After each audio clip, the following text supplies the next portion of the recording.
So why is multimodality a good tool for trauma-affected youth?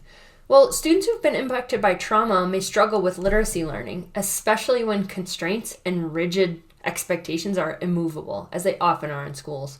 Providing options for composing in multiple modes and also consuming, aka writing and reading in multiple modes, may actually help increase flexibility, provide students the opportunity to have choices, share their voice, and learn about things they're passionate about. And it also may avoid retraumatizing students.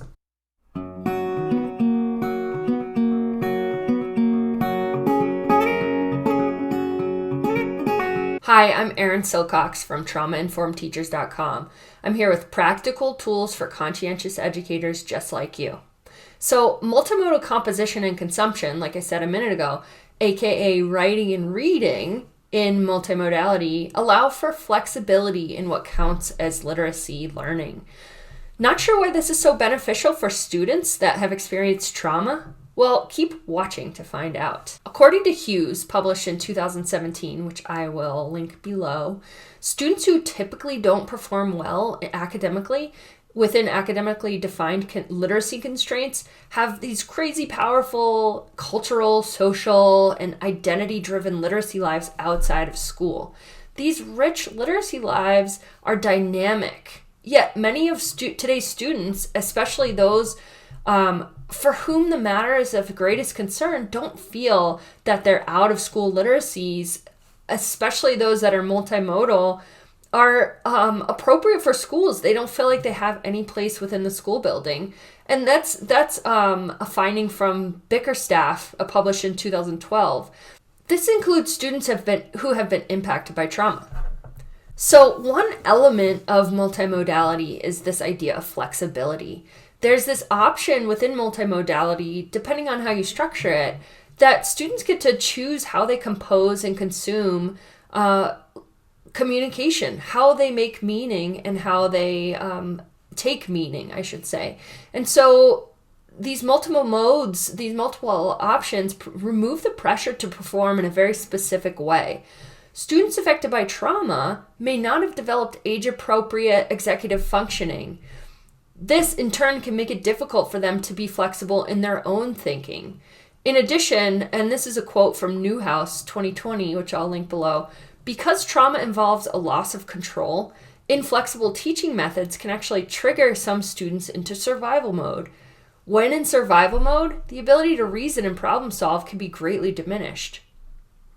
Also, signaling a student's stress response or causing them to get into this fight, flight, or freeze or fawn mode can be embarrassing. It can cause unneeded loss of instructional time.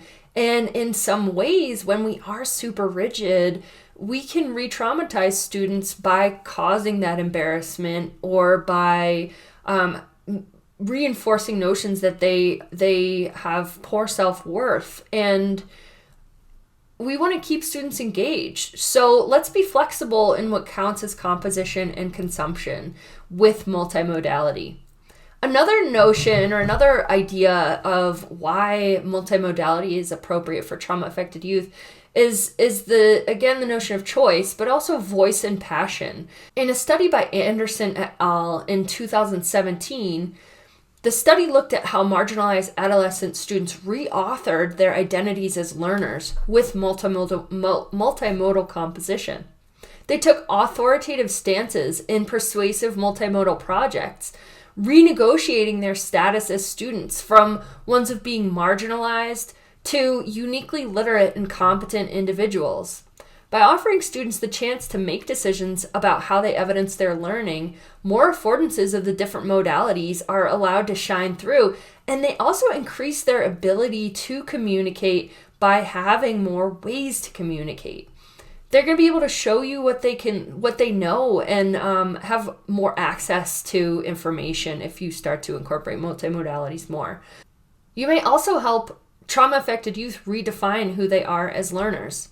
Trauma-affected youth may greatly benefit from the inclusion of multimodalities because they have the option, the flexibility to choose what they say, how they say it, and determine who they are. Incorporate multimodalities in the classroom today to get away from the rigid expectations and to embrace students' expertise. If you like what you saw here, click the next video for more and also make sure to subscribe so you get alerts.